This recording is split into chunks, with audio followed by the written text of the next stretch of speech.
Hey there YouTube, Logan with Hideaway Homestead here, coming to you today with a sheep update. I haven't done one in a while because we've had a lot going on, and we actually had a lot going on with the sheep. You may notice something different if you've watched the other videos. There are 3 sheep in here instead of 2, and if you'll notice, there is one that is missing. So I'm going to talk about the hard lesson that I learned on that, and what we've done to fix it, and etc, etc. So first thing being is that I did some refiguring on this gate, because what had happened was, I'm going a little story time here.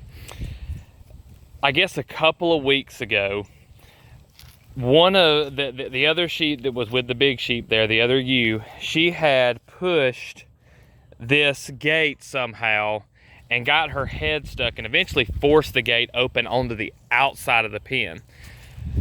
It scarred her up real bad. I didn't know that this had happened. I thought they had just pushed through it. I had no idea why it happened like that. Like, why in the middle of the night, like, you know, Skoda was around, there wasn't any kind of predator, and just all of a sudden I see that other sheep outside of the, you know, little tractor here, and I'm thinking, golly, how'd they get out? Well, they pushed the gate open. They got out. I could not find the other sheep anywhere. It was the oddest thing. This little gal right here, she was coming up and, you know, hanging out with me and the dog, and I couldn't figure out where the other one was. Well, I was down later doing some work on the pond here at my parents' place, and I was helping my dad get his ditch fixed out there to you know, make it to where he can mow. And I go down there with the tractor to get some dirt down by the pond, and I'm going and I'm moving some brush and stuff, and I see the sheep, and she's in real bad shape. Long story short, we try to nurse her back to health, and she dies. And I'm thinking that she just tried to get out and everything. But what I later figured out is I think she got hung up somewhere. And so I have reinforced this a lot, because I had this little sheep right here on his neck. He's got a little spot. He shoved his head in between a couple of these panels and got hung up. So that's something that I've learned, is sheep are extremely dangerous to themselves in that sense. So you need to make sure that with anything that you're doing as far as fencing, that you've got it buttoned up real good. I've heard, I know from other people that raise sheep and from books and stuff, that people would talk about, you do not want to use barbed wire, and I completely see why, because I can see tons of sheep killing themselves on barbed wire. But anyway, I got that fixed up.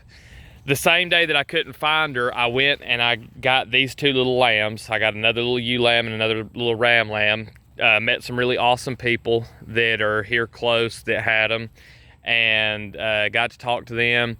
They know a lot about sheep, been keeping them for a long time, and the guy told me that, you know, not a guarantee, but he said that the ram and the ewes shouldn't breed until, you know, springtime, and so they'll be ready by then. But I've been moving them around a lot because there's not a whole lot to eat. As you can see, there's not really much in there. They've eaten everything they can. And I'm moving them to these shaded spots where we got some rain and everything, hoping that they'll be able to get some from that. But I got a bunch of hay from the neighbor to feed to them, so they're not gonna go hungry. And I don't have to buy any hay, which is great, because hay can get expensive, but, you know, for 3 sheep, it's not gonna be much.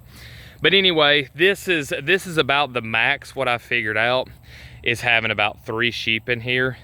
I think if you had like a ewe and their lambs, if they were older ewes and you had 2 lambs apiece, you would probably have to move this thing, I would think, golly, four times a day.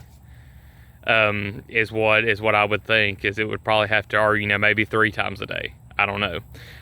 So I still think it's a great option. I just don't think if you're going to keep any significant number of sheep that it's maybe the option. I think this is going to be more for like raising, you know, a few sheep, maybe 3 at most, or 4. But if you've got a couple of ewes in there with 2 lambs apiece, I just don't see it happening. Unless, of course, you're running them through an area where you got a lot of fodder trees, and every day you move them to a new spot, and you also cut fodder trees that are on the sides of the pens and throw it in here. That might be another option, but I don't know if it's necessarily going to be one for like a real big breeding operation, even if you've got several pens, because sheep are herd animals and they need to be together. So but now if you wanted to just raise a couple of lambs every year, and you got them from somebody and you wanted to save some money on, you know, lamb meat, you got a deal with somebody that you're, you know, buying a couple of lambs, or, you know, 3 or 4 lambs a year, and you're moving around in this, I think this is a great option. It's been working out great for me, other than, of course, the learning curve that I've had and losing one of those original ewes that I had. That was pretty devastating, but it was a lesson learned on making sure that everything's shored up really good and that the sheep can't, you know, get hung anywhere. So these little guys have been doing good, and I'm about to move them again over here to some greener grass, but figured I'd let y'all know about that. That's something on this channel that I don't ever want it to be just all the pretty stuff that's going on, because that's very it's not very genuine, I guess you'd say, to the people who are wanting to homestead, because the thing is, you're going to have issues, you're going to have stuff go wrong, you're going to learn stuff, and even when you already know stuff, you're still going to mess up and everything. And anybody who tells you that they don't is a liar, because I mean, you're dealing with animals and just factors of weather and stuff. It's like nobody's going to get it right always, but you know, something that you need to be prepared for, that things are not always going to go according to plan. You'll make mistakes, you'll get bad advice from people, you'll get good advice from people, and you won't listen to that advice. All kinds of stuff like that can happen. So just remember that, you know, not all the days are good, not all days are 70 and sunny, but it's definitely worth it. Raising your own food and being able to eat good, clean, healthy meat, vegetables, and stuff like that, that's a really, really good feeling. So totally worth going through the other stuff. But anyway, now that I've got that out of the way, I think we're gonna have some real good success with the sheep.